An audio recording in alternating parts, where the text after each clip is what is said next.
Just a couple of housekeeping points.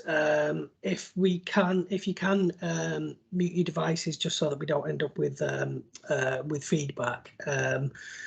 I'm very conscious that we want to just introduce the project today and basically take any questions, queries, concerns you may have. I'm going to make sure that I leave a sufficient amount of time at the end for it to just open up to the floor for any, sort of questions, and we will hang on if anyone wants to sort of ask anything on a one-to-one basis. But if you're anything like me, if I don't make a note of something quickly, then it will slip my mind. So please do use the chat function, and I will come back to that at the end as well, just in case there's any questions. Might well be you post something and we actually answer it through the process of going through the slides, but we can pick that back up when we open the floor for discussion. And then Raminder's kindly, in true Blue Peter fashion, asked the question about is everyone okay with this being recorded. So that's really just in case anyone wasn't able to make the session today, so that obviously they can catch up on what's been discussed. So that's some general housekeeping. In terms of the agenda for today, we want to introduce ourselves and we want to talk about the project, the activities, the timescales, how we want to work with yourselves during the course of this project, what we're looking for in terms of information, etc. And then probably most importantly, just talk about next steps and any questions that you may have, any queries. So that's the purpose of the workshop today, or well, that's the agenda. I'm not going to labour too much on this because Raminder and Paul have very helpfully sort of set the scene a little bit. But for those of you who may not be aware, this requirement was published on the 16th of December from the Department of Health and Social Care around what is a policy statement around fair cost of care and market sustainability. It focuses on two areas. The purpose of today is home support, so home care, domiciliary care, however, whatever sort of term we utilise, but I will talk about scope a little bit, but it does extend beyond that to also include 65 plus residential and nursing care. I think both Paul and Raminder have usefully sort of set the scene in terms of why it's important and why now. There's changes on the horizon in relation to health and social care white paper, proposed changes to adult social care charging reform, but I think probably most importantly there's a degree of recognition that the social care system, the funding settlement at present does not match the current position in relation to demand and pressures within the market. So it is it is a tremendously important piece of work and an opportunity, I think, for providers to have their voice fed back to national government. So the deadline that Bradford are working towards and we're supporting them with is the 14th of October. That's for everything to be completed and the submissions to be made back to the Department of Health and Social Care. But as Paul touched upon, Bradford's desire extends beyond what is just a sort of a collection of an analysis of costs, to also say there's a very valuable opportunity here to understand how the market is operating now, what's working well, what needs to be improved, to inform future commissioning models. Primarily, obviously, the ask of Bradford is around the DHSC requirement, but the recognition that service specifications will need to be reviewed, contracts will need to be retendered. So there's an opportunity, which is much broader than just the DHSC ask to feed back some valuable insight for commissioners. So that's just before I move on. Actually, I don't know if there's anything, Louise, you want to add. Conscious Paul's given. Yeah, I think it's really important that providers take this opportunity. I know we've done cost of care exercises in the past, and we've previously had this UK HCA model, which was very sort of informative and gave some really good sort of assumptions and costings behind that. But I think we'll all know that unfortunately we're never funded to actually achieve that model, and this is just the best opportunity we've ever had, realistically, to make sure that the budget that's assigned for adult social care is appropriate and actually meets the cost of providing that care.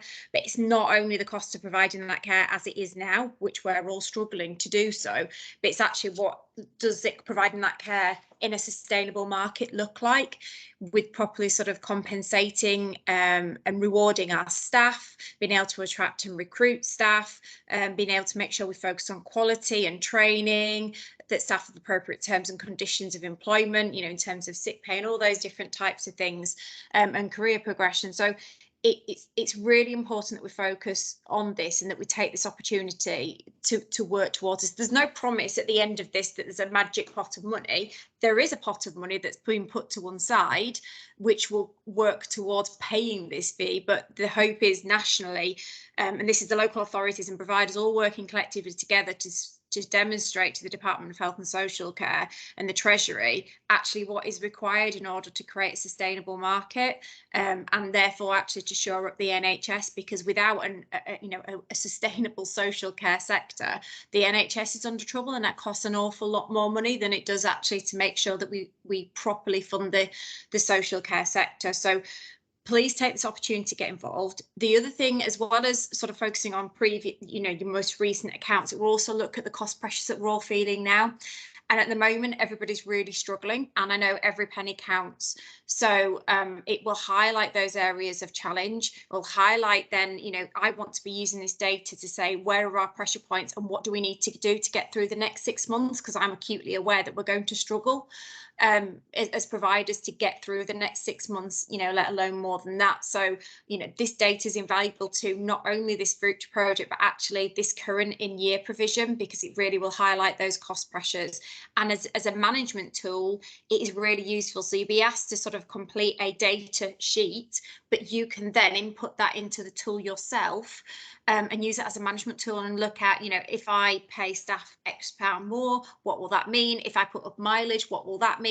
And it will really help you sort of understand and see what you can do within sort of the bounds that you've got. So please take this opportunity. It will be useful for, I say regionally, locally, nationally, and for your own business. So please get involved. Thanks a lot, Louise. Just to add to that, actually, the way that the DHSC have structured the policy and the requirement, there has been some monies made available to authorities to support this this activity, and then there's subsequent 2 years of additional funding. But that 2 years of additional funding is predicated on authorities completing the requirement. So obviously it's collectively in everyone's interest in relation to meeting the DHSC requirements for Bradford then to draw down subsequent monies, which is, has been identified to support market sustainability and the challenges around fees. So just to add that in relation to the context of this work. So as I touched upon, the purpose of today's workshop is really to introduce ourselves, to provide that overview of the project, the information that we require, and for us to address any concerns. Obviously, I've introduced myself in terms of I'm John Campbell. I'm the Senior Responsible Officer from ARCC, so I am managing this project overall. Day to day, I'll just introduce my colleague Jorge, just to say hello, because it's nice to put a face to an email. So that's hopefully you're starting to meet the team, and so in this world of sort of virtual meetings, at least you can put, as I say, a face to a name. Want to talk about principles. This is a really important point for us in relation to the way that we conduct cost of care exercises. we want to work in an open and transparent fashion. We've created a number of ways of engaging with ourselves, which we'll talk about through in a couple of slides time. To that end, I'm just going to pick up the third bullet point in terms of confidentiality. We are very aware that the exercise and the type of information that we are asking for is confidential, commercially sensitive data, can cause concern in relation to participating in the process. We're very clear within the data capture that we've sent through to you, that Jorge emailed out last week, that there is the option to consent in relation to data being shared with commissioners. If there is no consent given, then the information is held by ourselves and is treated as such as sensitive information, so it's not shared further afield. We think that's important to just to make clear, I suppose, at the start, but also to allay any concerns, because some providers we know will not have a problem sharing that. Some may have concerns about sharing that on with commissioners or other sort of parties. So just to make us clear that position. Coming back to the active participation, there's a number of ways that we will run this activity, this project. There's a series of workshops, there's a series of one-to-ones, there's obviously a request for data. What we're looking for is, first and foremost, is people to engage in the process. We appreciate the time constraints, etc. But the more people that participate and don't just attend the meetings, but actually submit the data, the richer the picture that we have, the more accurate we can reflect what it costs to deliver services locally, but also the challenges as well. And that links to the fourth point, which is we don't want to make assumptions. We don't want to, assume that it's X percentage in the hourly rate, etc. We want to check facts. Everything is built on what it costs yourselves to deliver services, and I will talk about how we use the data to create that picture in a second. But everything is about evidence and about facts rather than assumptions. And alongside that is understanding the practicalities of delivering services. A series of numbers, volume, cost, etc. will only paint one half of the picture. Engaging through one-to-ones, workshops, etc. allows us to ask questions about, well, how do services practically operate? What are, as I say, what are the challenges, particularly in the sort of current economic climate, to do with workforce, cost of living, travel, that type of thing. So we really want to understand the practicalities of delivering services locally. We want to deal with, the current context. We're very clear that this isn't about, historic cost of care exercises and what may or may not happened, but actually what's happening now, so that we have that best reflection of cost, similar to what Louise said. We will talk about the time period in a second, and we'll talk about a full year of accounting, but actually what's going on presently that affects that that cost base from last financial year. And this, I think, goes both ways. We will give feedback, and we'll give constructive feedback, and we expect, please do ask us, please do challenge us. We want to, today, last week was launching the email. Today is the start of a journey of us working together with you to make sure that we've got the most accurate reflection of cost of care within Bradford.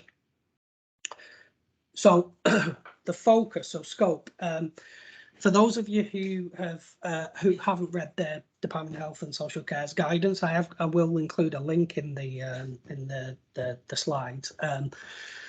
The focus is 18+ domiciliary care. However, there is a challenge in that, in the sense that it doesn't just neatly package as one sort of one type of service. So there's a definition within the guidance which is around long-term care with a regular pattern per week, relatively short visits. So things like breakfast, lunch, dinner, bedtime, half an hour, 45 minutes, an hour, that type of care.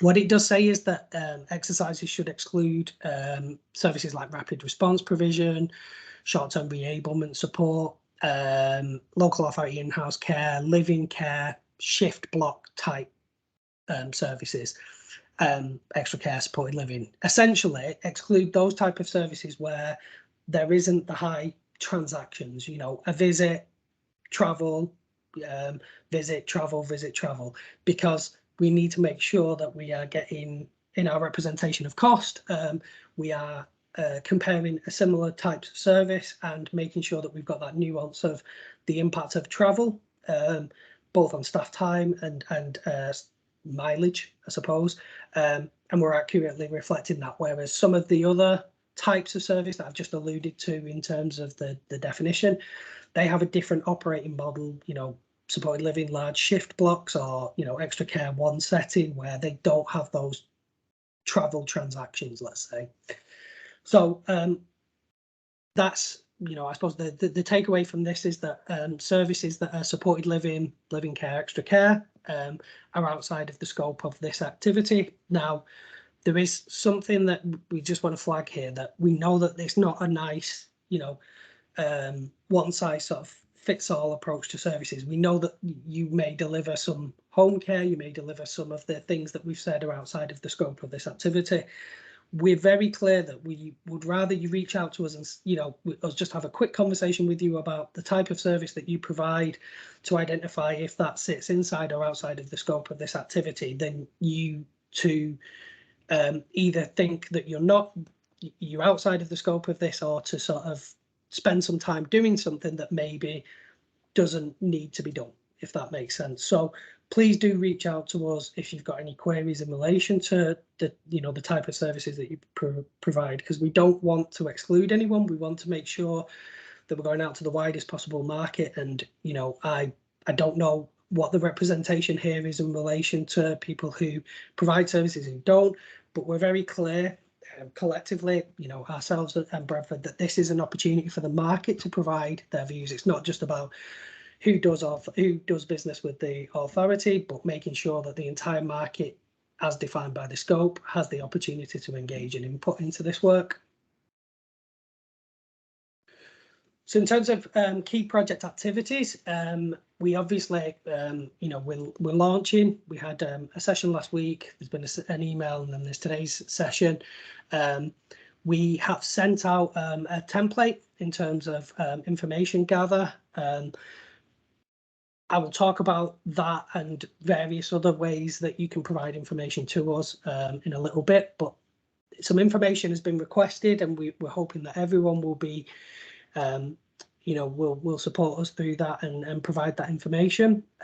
What we want to do is run alongside that. So when we receive the information, we want to have a one-to-one with providers to essentially, well, there's two parts to it. One, for us to ask any queries, clarifications in relation to the information, but the second part is for us to be able to contextualize what you've told us, so to understand your operating model and to gather some of that qualitative feedback that we'll be able to give back to you know, Paul and Raminda and colleagues that will support future development of the services. We'll also talk about some scenarios and sort of what ifs. So you know, you're experiencing challenges now. We can start to explore with you, well, you know, what if the, you know, the home care market, home support market looked like this? And that will allow us to build in, when we compile the report, some sort of future scenario. So not just what has the business cost us to deliver last year, what's it costing us now, and what's the pressures, but actually, you know, what if it looked like this? What if we paid this? What if we, you know, changed geographic zones? What would it look like? And it allows us to undertake some of that modelling. We will obviously gather the data from you, have a series of one-to-ones, but this isn't a, as I said, it's active, it's not a passive sort of process. We're not just going to ask for some data and then you're going to see some end output. We build in some workshops for us to allow us to sort of go back to you and say, look, this is the picture that we've got from the data returns. Does this seem to make sense? Is there any areas that, you know, we need to further explore, any further information that we need to gather? That is a provider only session, so it's a space for us to have a conversation saying, look, here's some emerging findings, here's an aggregated picture of the data, and to test some of that. We'll then have a workshop a few weeks after that, after we've gone back and had a look at anything based on your feedback, where we'll bring providers and commissioners together to say, so this is what we found as a result of this activity. So there's multiple ways to engage, and it's also not this we send something and then we'll see some sort of final end output. We want to, we want to go through this journey together and use you to sort of test and challenge some of our findings.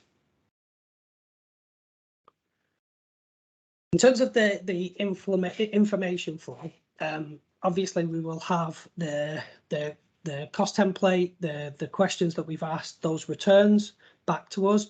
We'll undertake a one-to-one with yourselves, and we will then take all of that information and aggregate that picture. So for those of you who have seen the Department of Health and Social Care's return requirements, it's called Annex A, there's a series of cost lines.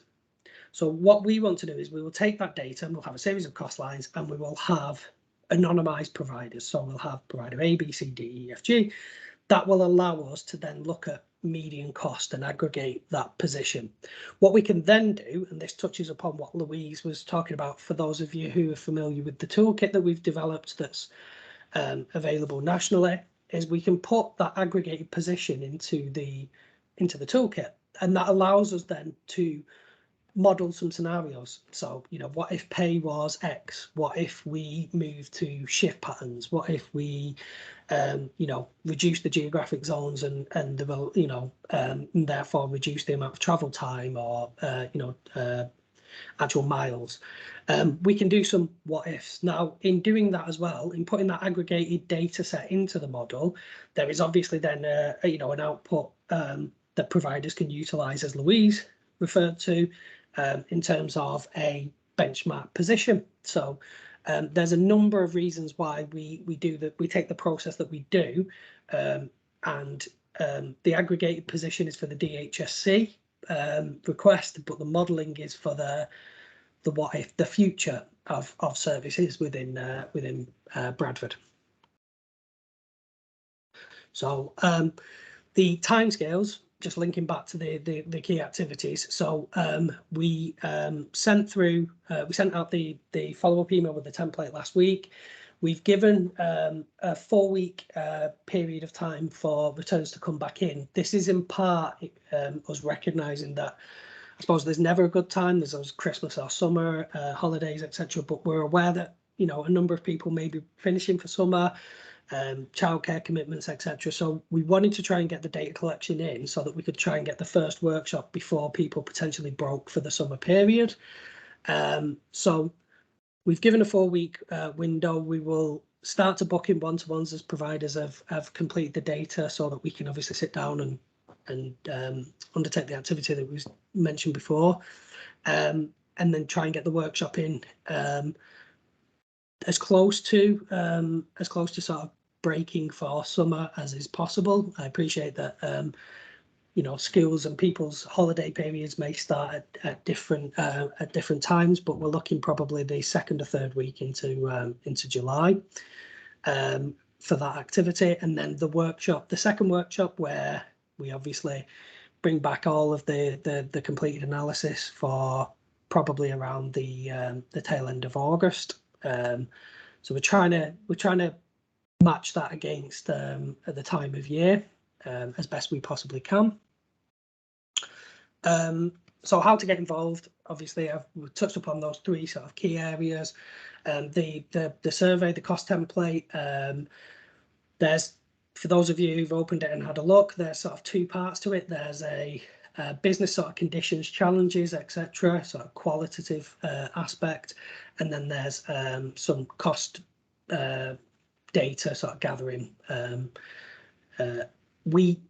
We said, experience has told us that sitting down and completing the template will take around 1.5 hours to 2 hours. I put a caveat on that on the basis of it depends where you're drawing information from, etc., and also that they may need input from various people, someone from an operations perspective around the qualitative facets, some, a finance person in relation to cost. So there may be several people that need to sort of input into that. The one-to-one sessions, will kind of mirror the template in relation to business conditions, us following up on any sustainability considerations, because there's a requirement within the DHSC ask for a market sustainability plan. So what actions are Bradford considering to ensure that there's a sustainable market? That includes not just cost, but also, you know, a number of other considerations. So the information that we will gather from the one-to-ones and from the workshops will be invaluable to input into that session. Typically, those sessions are around 2 hours, and usually we need the input of a senior person who's responsible for cost setting, but also potentially someone who, you know, the register manager or someone who has a sense of operations locally. And then workshops 1 and 2 combined, there'll be roughly 2 to 3 hours. That's very much attend, we will present back, and then it will be a, you know, a sort of dialogue, you know, a sort of check and challenge session, and that's the same for both sessions.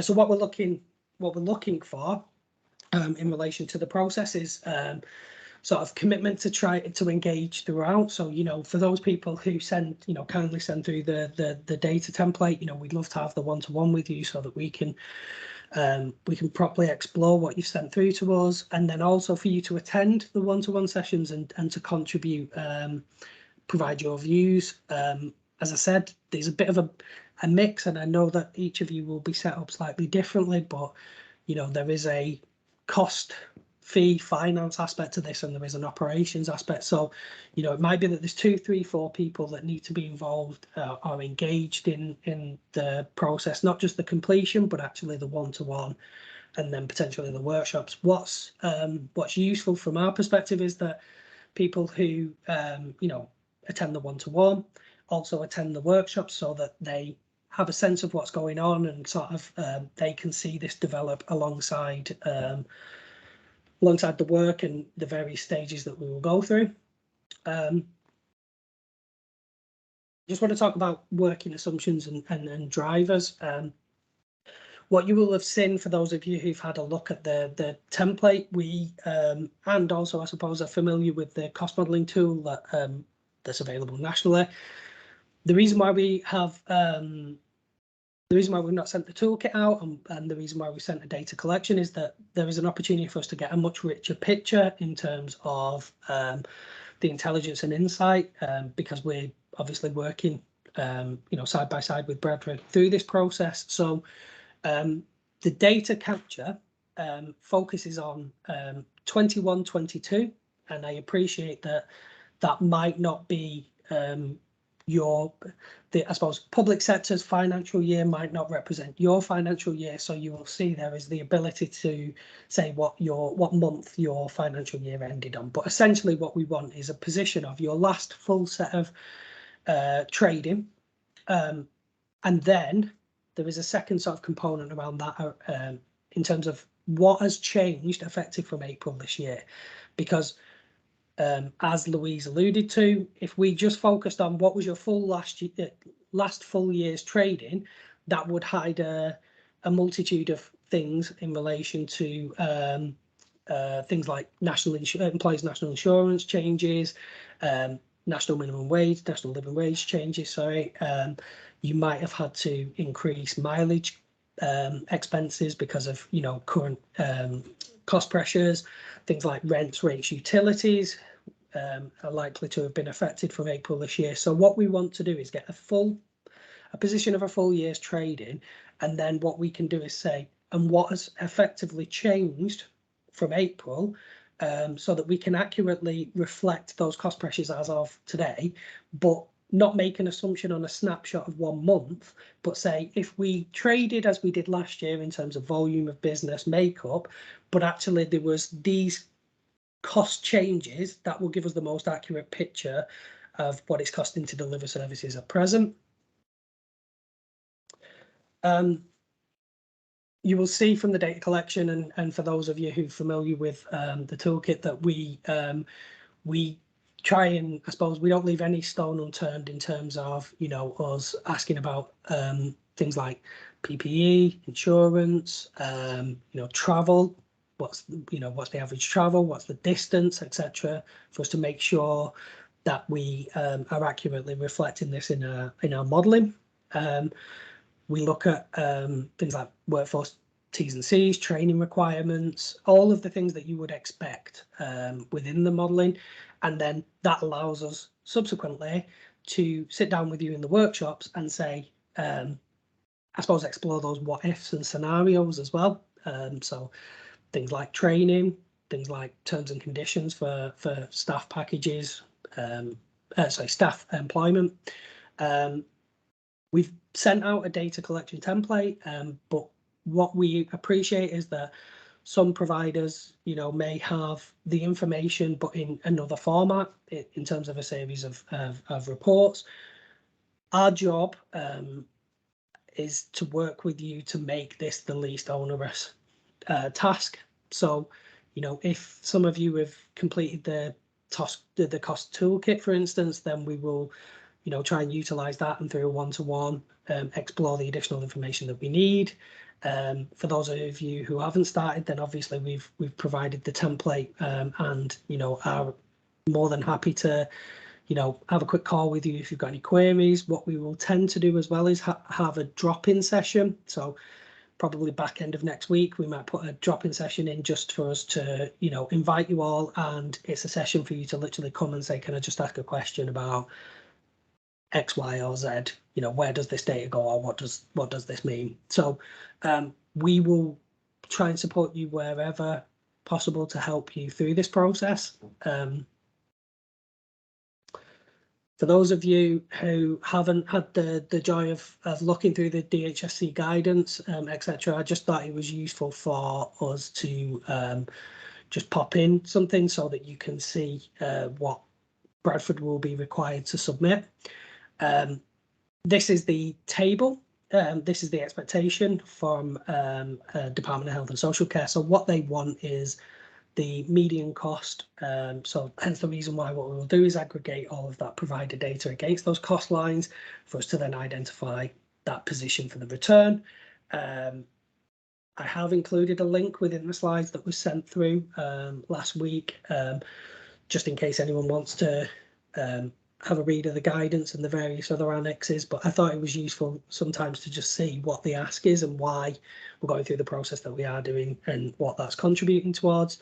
As I say, that's the median position. So yet again, like with our approach to anonymizing data, is not yet provider data, the median position will be that aggregated analysis of that aggregated data set. So there's nothing contained within there that identifies a provider in terms of the return. And that is it. I have left 20 minutes. That's good. So there's just this was just to say there's contacts. Obviously, I know you will have received this invite and previous correspondence from Rena, and then Jorge on our side who sent the email out previously. Please do reach out if you've got any queries. But I will now. I'll stop my dulcet tones and open up to the floor in case there's any questions. I'll have a quick look at the chat as well. So yeah, please do pop your hand up if you've got any comments, questions, queries.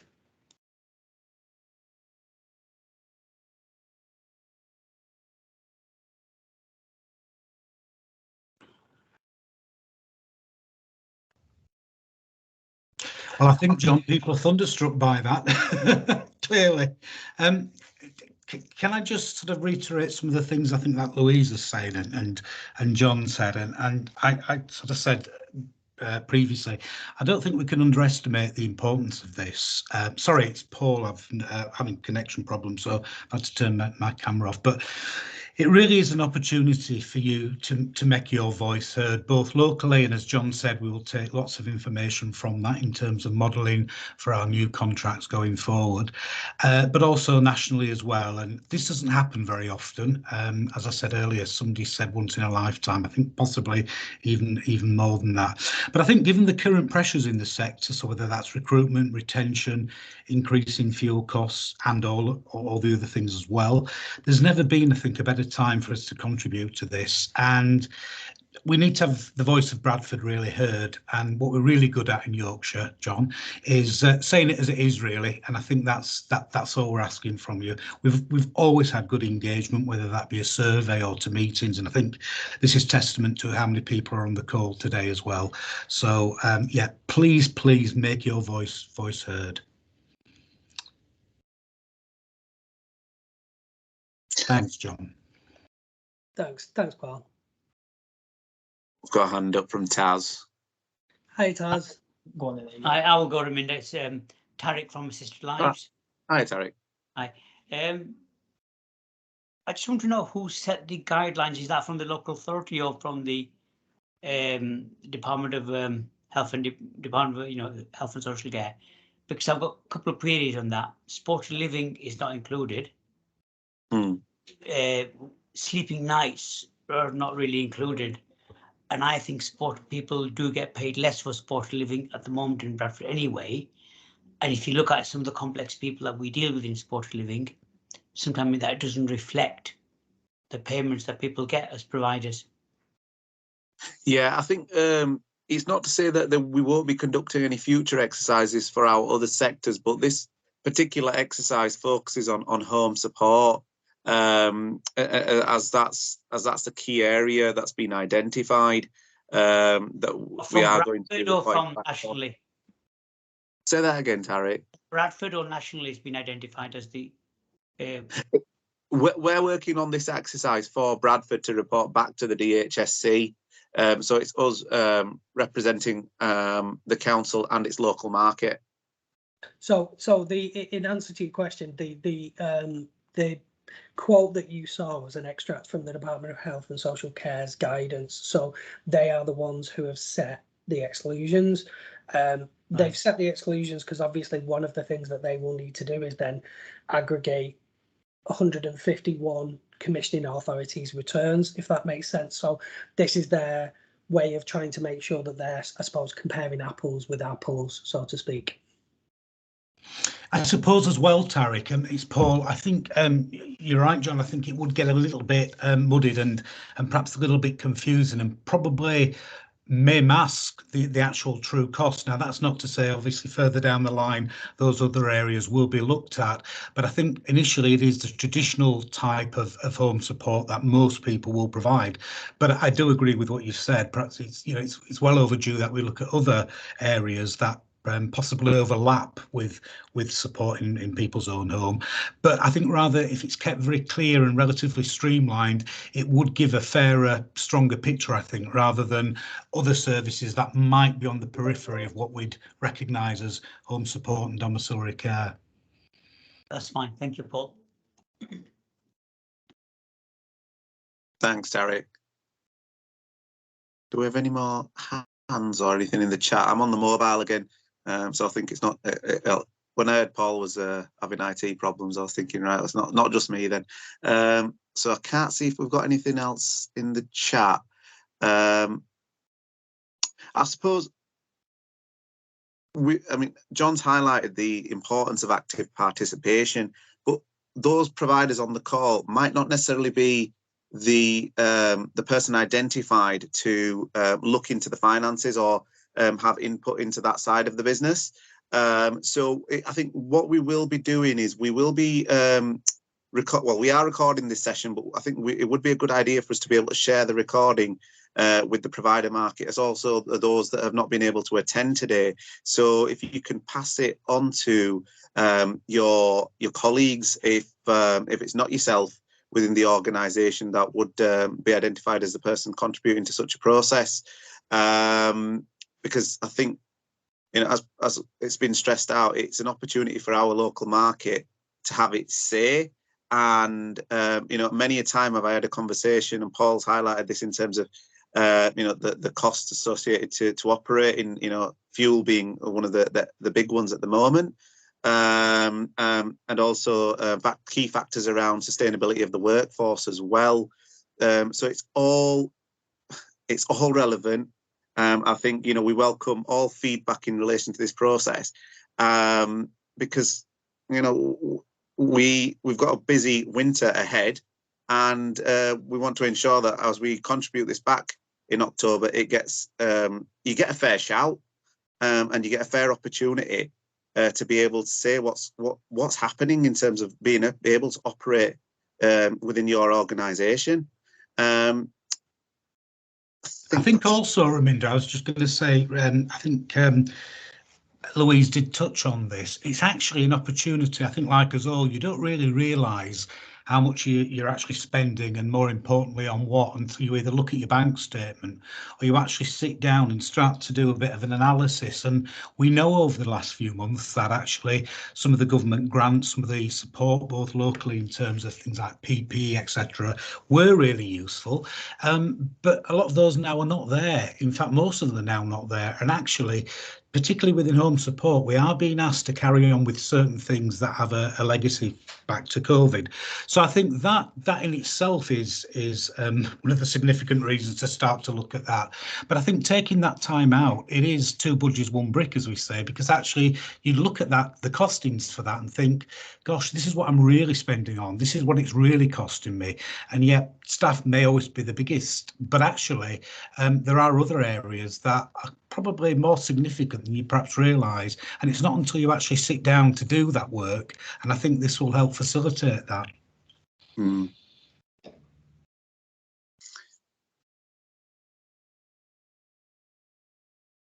Okay, I can't see any hands up. If you would be interested, or as I say, we'll get the recording out. We'll get an email out to all the providers.